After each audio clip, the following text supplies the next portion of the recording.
When has it become so dangerous that a singular black guy goes out with his white friends to a festival or a particular excursion and ends up dead and does not return home?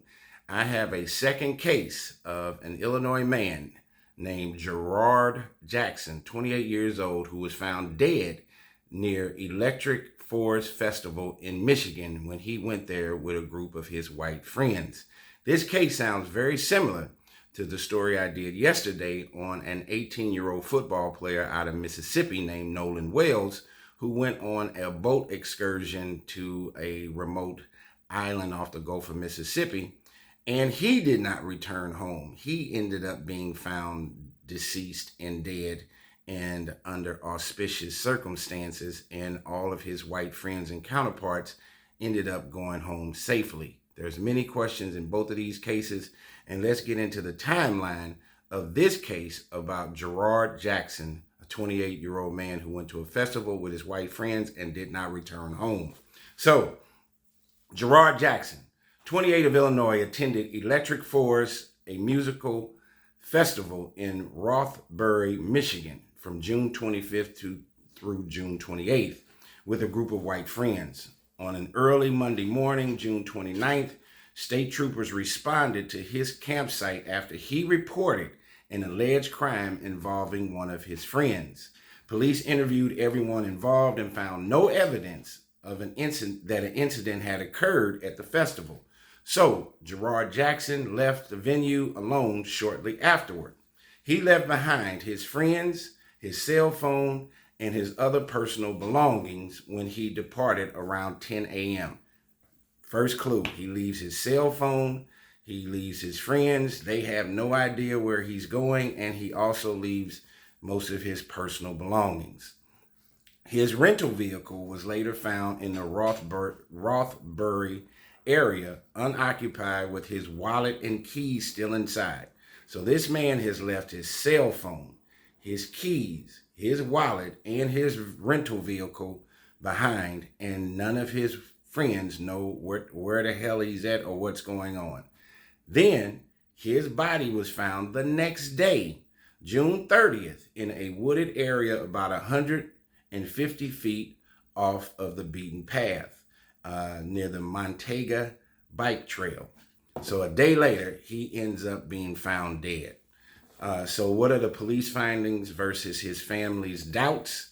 Because there's definitely some contradictions in this particular case. How does a 28-year-old man, whether he's white, black, blue, or green, male or female, just disappears, walks away alive, breathing free air, walking, and then the next day he's stiff as a board and he's deceased, and none of his group of friends or nobody in the festival, there's probably hundreds and thousands of people there, nobody didn't see anything. And I think if those roles were reversed, if this was a white guy with a group of black friends in either one of these cases, the Mississippi case or this Michigan case, if there were isolated one white guy with a group of black guys and either one of those white guys ended up dead, the police would have detained every black friend that he knew and went to the event with, and they would not be leaving detainment until the police got some answers.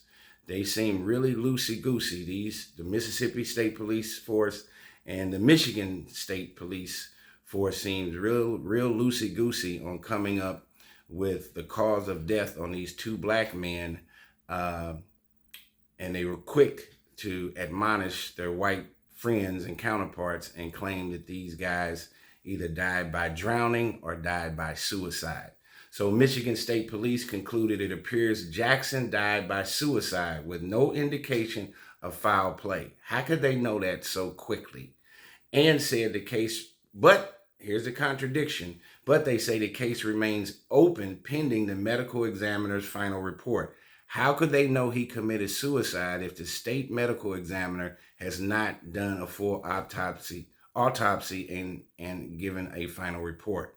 Think about it. How could they be so quick, the Michigan State Police, to say that he committed suicide? However, the case remains open and the medical examiner's final report has not been established.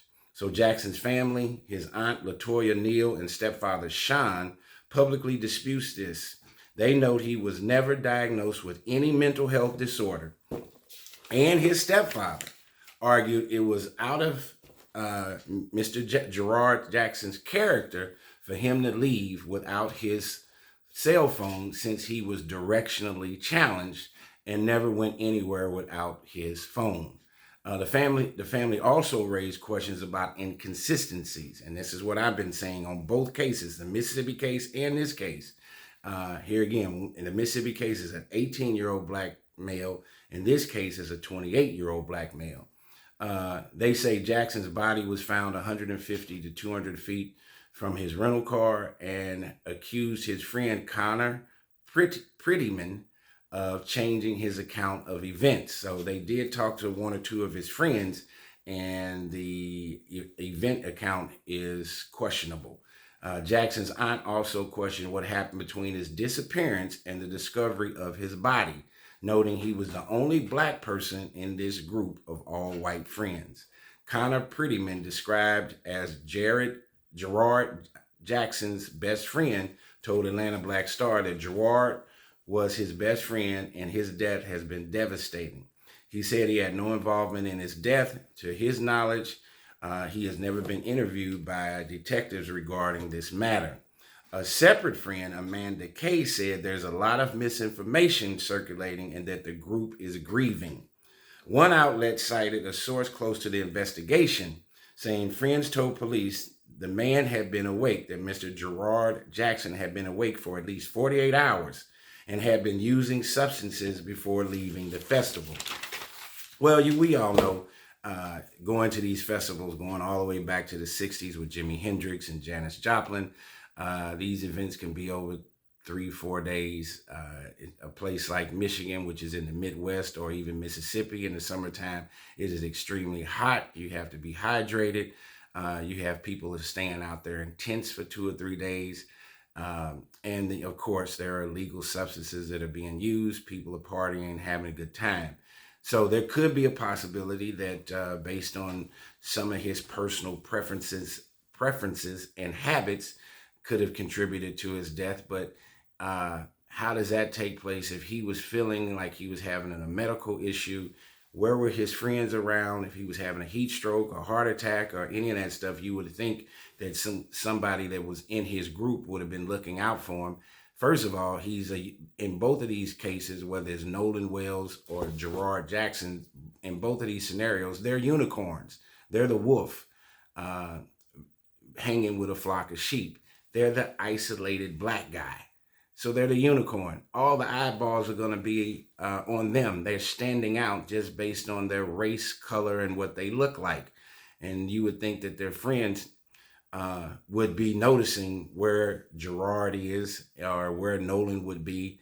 How do these isolated unicorns or this isolated wolf just slip away and the flock of sheep or his friends do not know where they're at? So there's some suspicions, there is some suspiciousness and some inconsistencies in the stories of their groups of friends. Now, of course, neither one of these guys can speak for themselves, Nolan Wells or Jerard Jackson, because they were found dead.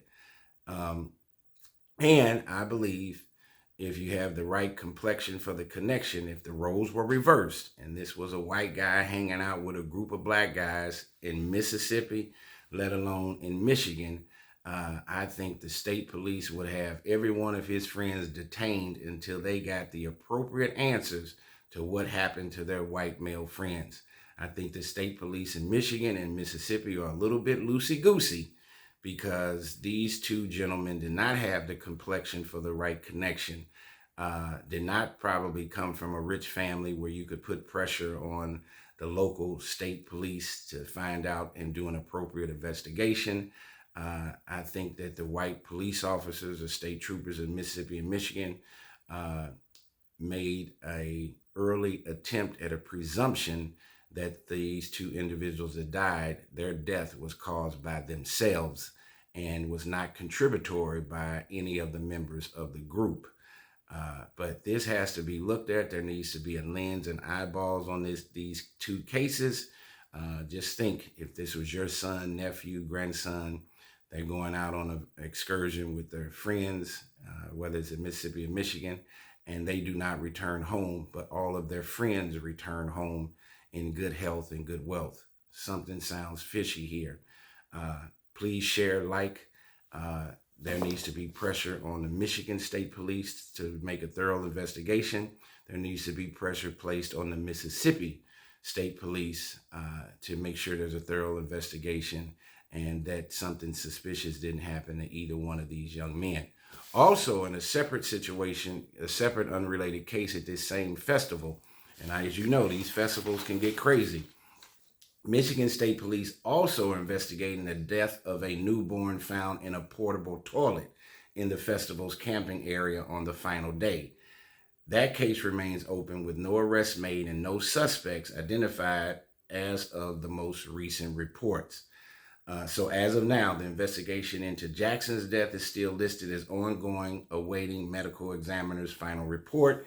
And yes, there was also found and discovered the death of a newborn found in a portable toilet in the festival's camping area on the final day. That particular festival, this Electric Forest Festival, which I've never heard of, they had a lot of chaos and disruption going on in this past festival, and they probably are going to cancel this festival for next year if this catches national attention based on what happened to Jerard Jackson, and let alone this newborn infant that was found deceased in a portable toilet. Tell me what you think. This has been the Trevor Donald Experience. Manifest your truth.